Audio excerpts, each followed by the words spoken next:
Hello students, आज आपण question 4 जो अनसीन पॅसेजचा आहे आणि ज्या पॅसेजवरती आधारित आपल्याला समरी राईट करायची असते असा महत्वाचा 10 मार्कांचा प्रश्न आपल्याला सोडवावाच लागतो. त्याला तर काही ऑप्शनच नाहीये. पण मग हा प्रश्न सोडवण्याच्या ट्रिक्स तुम्हाला कळाल्या, तुम्हाला 10 मार्क मिळवणं पण सोपं जाईल. तर मग वेळ न घालवता आपण पटापट हा प्रश्न सोडवूयात आणि समरी राईट करूया. आणि त्याचसोबत नवीन असेल तर पटापट चॅनलला सबस्क्राईब करा, बेल आयकॉन दाबा. सुरू करूयात. या प्रश्नाची सुरुवातच read the following unseen passage carefully and do the activities याने होते. तर arrange the following sentences in order of their occurrence in the passage. 2 मार्कांसाठी महत्वाचा प्रश्न असतो की तुम्हाला फक्त सेंटेन्सेस अरेंज करायचे आहेत, म्हणजे त्याचा क्रम ठरवायचा आहे. जर तुम्ही पॅसेज नीट वाचला तर तुम्हाला याची उत्तरं आपोआप मिळतील. प्रश्न नीट बघा, माझी उत्तर बरोबर आलीत की नाही मला कमेंट करून सांगा. हे बघा, हा दिलाय passage. So man has always felt a need to express himself. ते इथे चुकलेलं आहे बरं का, ग्रामर त्यांची मिस्टेक झाली. कारण main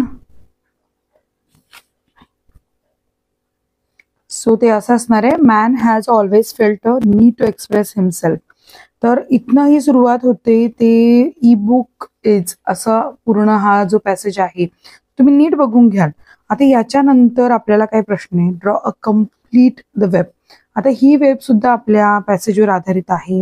the advantages of book series of the E book made available. तर ही लाईन कम्प्लीट करायची. इथे काही तुम्हाला फार डोकं लावायचं नाहीये, फक्त लाईन्स कम्प्लीट करायच्या. यासाठी एवढासा पॅसेज आहे, नीट वाचायचा. सेकंड जो आहे क्वेश्चन, तर राईट द अँटोनिम्स ऑफ. तर मॉडर्न साठी काय एन्शियंट आहे, डिफरंट साठी सेम आहे. आता डू एज डायरेक्टेड मध्ये क्वेश्चन आहे की what a wonderful invention the E book is. याचं काय करायचंय, ऍसरेटिव्ह म्हणजे होकारार्थी वाक्यात आपल्याला रूपांतर करायचं. कसं येणार, इथे what a wonderful invention the book is, तर होकारार्थी वाक्य करतोय the book is a wonderful invention. आता पुढचं आहे, the art of printing was invented in 1454. Change the voice of the following. त्यांनी सांगितलं खालचं चेंज द व्हॉइस करा. त्याचं चेंज द व्हॉइसचं उत्तर काय येत आहे, the art of printing was invented bye them in 1454. इतकं सोपं आहे ते, पण तुमच्या काहींना येत नसेल तर कमेंट करून सांगा, म्हणजे आपण याच्यावर डिटेल व्हिडिओ करू शकतो. आता नेक्स्ट क्वेश्चन आहे, write a summary of the above passage. नाही आपलं एक राहिलं ना, do you think that printed book will lost their importance because of e book. तर कदाचित नाही, कारण प्रिंटेड बुकचं एक स्वतःचं महत्व आहे. प्रत्येकाला तो पेपर हातात घेणं, वाचणं. So depends on person to person.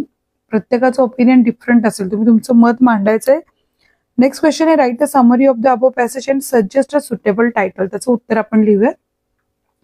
सुरुवात आपल्या टायटलने करायची, evolution of books. Okay, summary कशी लिहायची बघा, man has always felt the need to express himself. म्हणजे आपण वाक्याच्या वाक्य असं नाही लिहायचं, आपण जिस्ट लिहायचं त्यातला. In ancient times before the invention of paper, thoughts were inscribe on stones और वॉल्स.